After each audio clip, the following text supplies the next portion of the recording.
everyone. Welcome back to another episode of Independent Thought. My name is Desmond Price.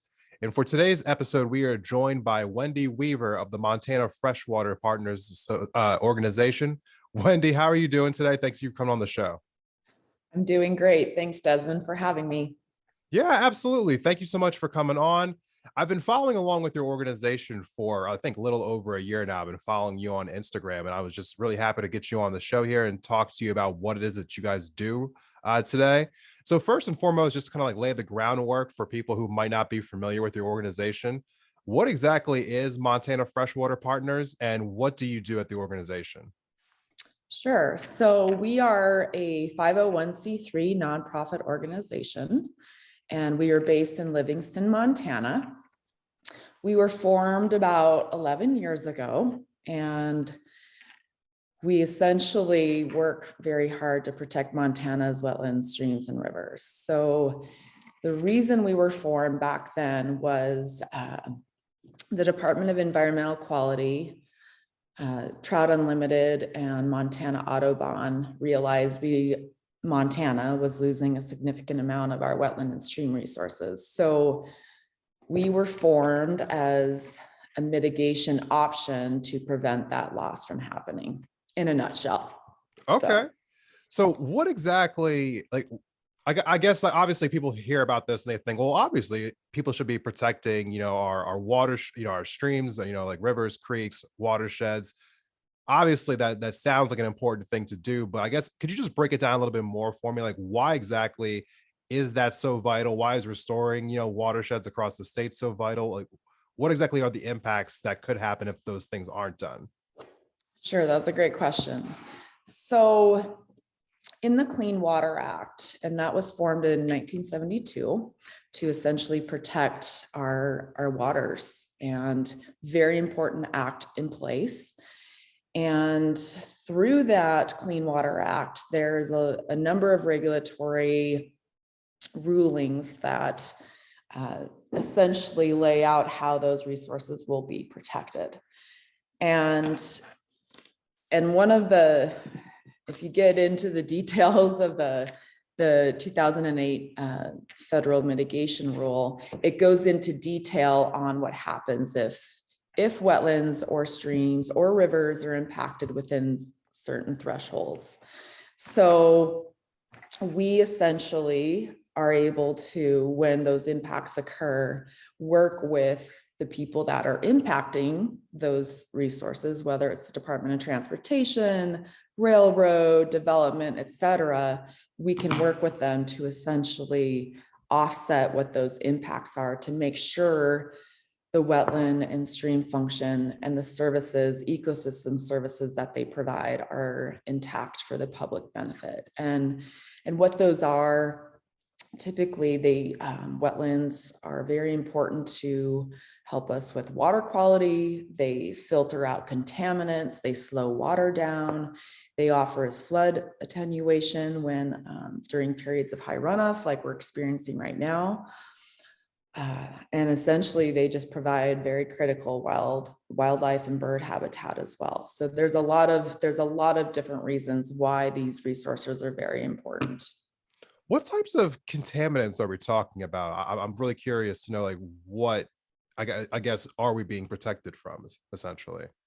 Sure. So anytime there's a big rain event, you can go out to the street and you can see the sheen of oil coming off roads that essentially enters into our waterways. So when there's a wetland system in between this runoff and our rivers or streams, it can slow that water down and absorb those contaminants within the wetland system. And so instead of those contaminants going directly into the river, they can be treated essentially. And so it can be oil and gas from vehicles. It can be sediment from, when we sand our streets in the winter.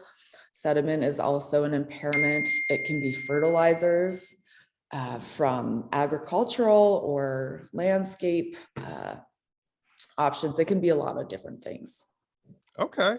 So one of the things that I know that people always are mentioning whenever it comes to conversations like this are the effects of climate change. So particularly speaking, when we talk about climate change, what kind of impacts are you seeing that is having on watersheds around the state? Mhm.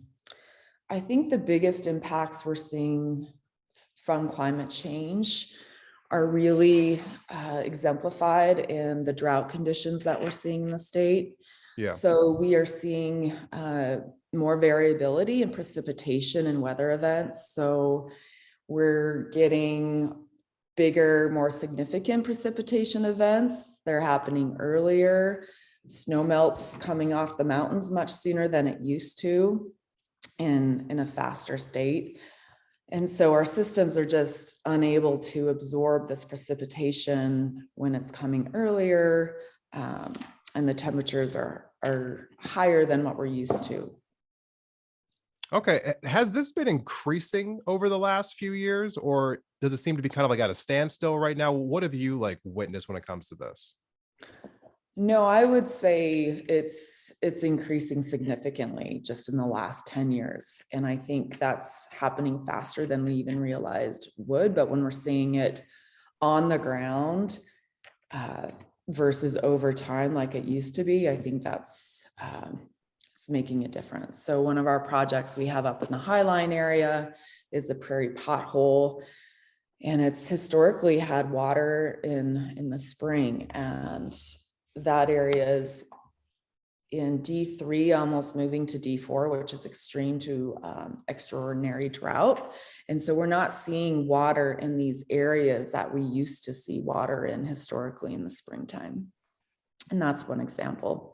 So when you are seeing these extreme like drought conditions, like what exactly, I guess, can be done in order to mitigate some of the damage from, I guess, from there not being normal levels of water in these areas? Mhm.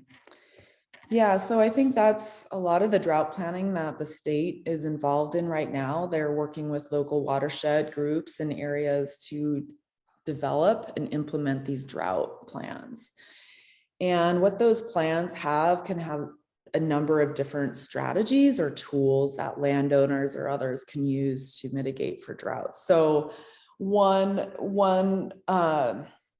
tool that we are looking at and a lot of watershed groups are looking at is what's called beaver mimicry. So looking at any stream systems that have maybe been degraded or overgrazed or impacted over time and not functioning in their natural state. How can we come back in and put these very low tech passive restoration features back into that system so they slow water down and spread it back out. So it rehydrates the floodplain, recharges groundwater aquifer and other benefits for those systems. So trying to identify opportunities for natural storage or offsite storage is one of a big and successful strategy that we can do with drought. Some landowners, producers are looking at changing the types of crops they're using. So there are a number of things that can be done, and this drought planning effort that's happening will hopefully identify a number of those. So I want to briefly kind of like pivot to the impacts of like human beings. Like, Mhm. how exactly has like human infrastructure impacted, watersheds? And do you think that certain projects are more harmful than others, I guess, in regards to how they affect our watersheds? Sure, absolutely. Infrastructure has impacted our natural water resources. So, typically we've put in roads and railroad systems right next to waterways, and those have significant impacts. The more we have those roads, railway systems along rivers, we have to protect those. And when we do that, we're typically putting in riprap, some type of feature that's going to protect that infrastructure when there's periods of high flow and runoff events. So when we do that, typically it starts to control our rivers or water systems in such a way that we're taking some of that natural variability and function out of the system. And anytime we do that, we see unanticipated impacts from that. So the more we control, harden, straighten river systems, we're essentially concentrating that energy into a straight path, and we're shooting that energy downstream, and that will inevitably impact downstream landowners and other infrastructure. So, and that's part of the work that we do, is trying to maintain and protect and open up these floodplains, so that when rivers come up and they start to move, they have room to move across the floodplains. So all that energy isn't getting concentrated in certain places. Okay. So I think one of the next things I want to ask is about, how water, excuse me, how wildfires affect, the watersheds as well. But before we do that, I want to take a quick break. And when we come back, I'm going to have some more questions with you. Stay tuned.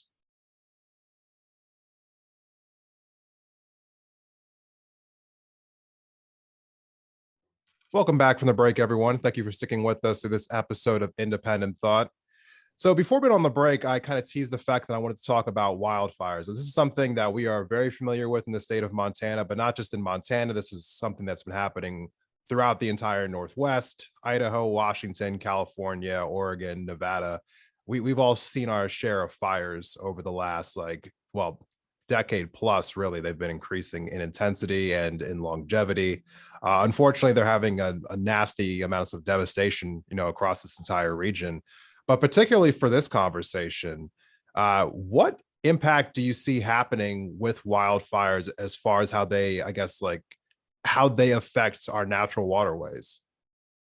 Sure. Yeah, I won't pretend to be a wildfire expert by any means, but what we have seen firsthand is a lot of these areas, systems that we're restoring, whether they're wetland complexes or along stream corridors, when we restore them back towards more of their natural state, when there's a wildfire, they're very resilient and actually withstand wildfires. So we actually had a project in Helena with Prickly Pear Land Trust, and we were out there monitoring. This was a few years ago. And we had a pretty severe grassland fire come through, literally running us off the site. And what was amazing about that project was everything around the project, the restoration burned, and the restoration along the stream corridor withheld and was green. And so I think it's a really good testament that doing restoration and enhancement of wetlands and streams is actually a really great tool that we can use for wildlife prevention. And I think it's something that's not on the radar of our federal or even state delegation. And I know this because I've heard them, when they learn about it, say, oh, well, we never thought about restoration as a tool for wildfire mitigation. And so it would be great with this infrastructure funding that's coming down the pipe to try and tap into that and put it towards more natural infrastructure and restoration versus, how are we going to control the fire? How are we going to use, digging big trenches to prevent it instead of using what we have in a natural way? That's incredible to me that they hadn't thought about that when it comes to this subject. But let me go a little bit more into detail with you really quickly here. We've talked about restoration a few different times in this conversation. What exactly does that look like when you go in and trying to restore one of these areas? Mm-hmm. Well, it can look like a lot of different things, but typically, as I mentioned before, there's a system that has been changed in some form or fashion over time. And typically that's been changed because of agricultural practices. So whether, areas have been drained so that they can be farmed or have cows on them, or if, river or stream systems have been straightened for efficiency, whatever it might be, they've been impacted. And so restoration involves a lot of different things. It could be putting sinuosity back into a stream channel. So putting those meanders where it goes back and forth instead of just straight. It could be putting constructing floodplain benches where they may have been removed. A lot of systems get degraded over time and they start to down cut and create these really steep erodible banks. And so putting the sinuosity back in, trying to put in floodplain benches so that water can spread out. It can involve plantings, putting back in native vegetation so that that grows up and provides more natural reinforcement of the systems. It could involve putting more structure in, so large woody debris masses that provide, more shade cover for trout and other birds and wildlife. It can be a lot of different things. So, and each project's different depending on what the needs are and what the hydrology is and the soils and that sort of thing. Okay.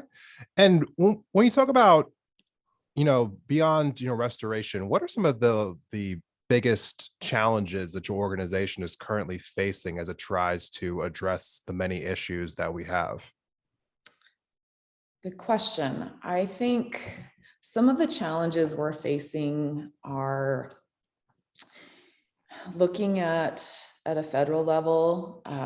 The Clean Water Act is being challenged in a number of different ways. And I think that definitely puts a strain on our organization since we work so hard to uphold the Clean Water Act and protecting rivers and streams. So I think that's a big challenge, not knowing what could happen to the Clean Water Act in the future.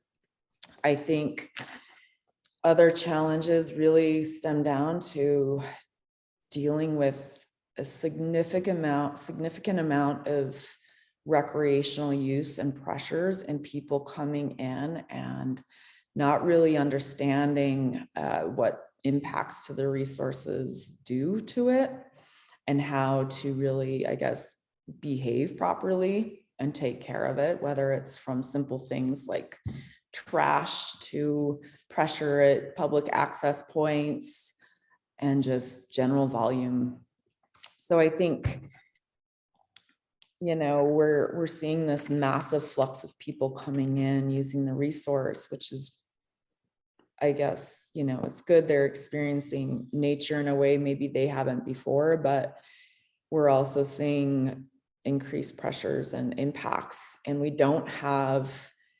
the agencies do not have the funding and the capacity to manage it right now. So we're trying to work more in a public-private partnership model with local NGOs and others to address these issues that we're seeing on our home rivers in our backyard. But it's difficult because the funding is it's not there.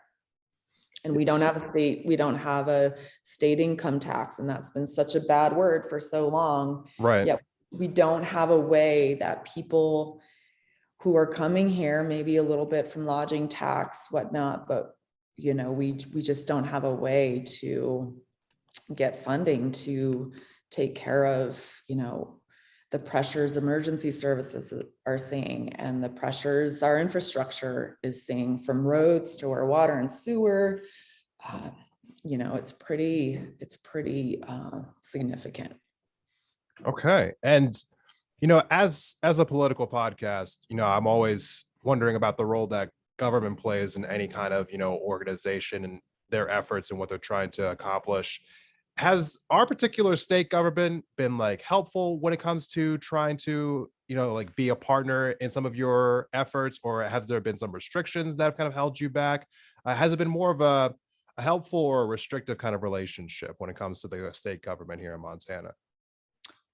A part of it is yet to be seen. I think there have been numerous efforts not directly related to our work, but I know they're trying to create a task force and work with the governor to address impacts on our fisheries and our rivers.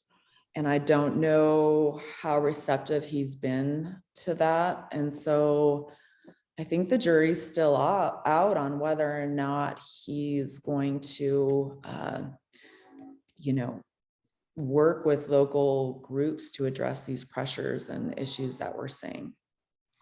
And as far as, like, I guess a project that you're currently working on, where is like one place right now that you are currently trying to address an issue within the state? Yeah, I would say that's in the Upper Yellowstone and the Paradise Valley. We have a very active and engaged watershed group called the Upper Yellowstone Watershed Group. And we are working really hard to get better signage at the fishing access points along the Upper Yellowstone, and talking about what, proper ramp etiquette looks like, and how to manage your waste and take care of your waste and leave no trace. And these seem like very simple things, but people do not know how to do this. And we're seeing a lot of trespassing on private property. People don't know what a high water mark is. And so there's a lot of education and outreach we're trying to do with better signage at our fishing access points. We are also working on a recreational use study, which will be the third year this summer, trying to get an idea of what type of use is happening so that we can get ahead of any type of management plan that may be presented in the future, and just have an understanding of what's going on and have the data and information to guide that effort. So that is where we're working right now. We're also leading the effort in a project prioritization plan, so we can identify what types of projects that will ultimately keep the Yellowstone and the Shields clean, cold, and connected. So the more that we can do to get these restoration projects in place and get these things done, so that when we're experiencing drought, the river will hopefully try to be resilient to those, we're also doing that. Okay. And I think finally, one of the things that I want to know is kind of on a more personal level. We spent a lot of time talking in this episode about why these things are important in general, but now I kind of want to ask you specifically, why is this work important to you, and why did you decide to get involved with this organization and make this your life's profession? Okay. Yeah, I guess I grew up in Montana, and I went to Montana State University and got my engineering degree. So I was a practicing civil engineer for almost 25 years. And, at the tail end of that, it became pretty soul sucking. And I just knew it wasn't really what I wanted to be doing, and really was not in line with my values. And we grew up pretty much on the rivers and in the backcountry and in the wilderness as kids, and always had a very deep connection and appreciation for how beautiful and spectacular Montana was. And there wasn't a lot of people here. And I think that was one of, the things that made me never want to leave this place, and why I'm working so hard to protect it. And so for me, it was a pretty easy shift to go from what I might say is messing it up to being on the other side of actually trying to restore and protect it. So it was a pretty easy shift for me. I was really burnt out, and this work is super challenging, but also very rewarding. So I'm Love glad to that. be here. Love that. Wendy, thank you so much for being here and for talking to us about, everything going on with the Montana Freshwater Partners. Where can people find out more about you and the organization if they were to follow along online? Sure, they can go to our website, which is freshwaterpartners.org. And we also have an Instagram page, which is Montana Freshwater Partners. So we would appreciate the support. And yeah, thanks, Desmond, for having me on today. Absolutely. So for those who are interested, the links will be in the episode description. So go ahead and click down there now, and you'll see both those links. Thank you so much for coming on to the podcast today, Wendy. We really do appreciate it. And we are going to take one final break. And when we come back, we'll have my final thoughts of the day. Thank you all for staying tuned.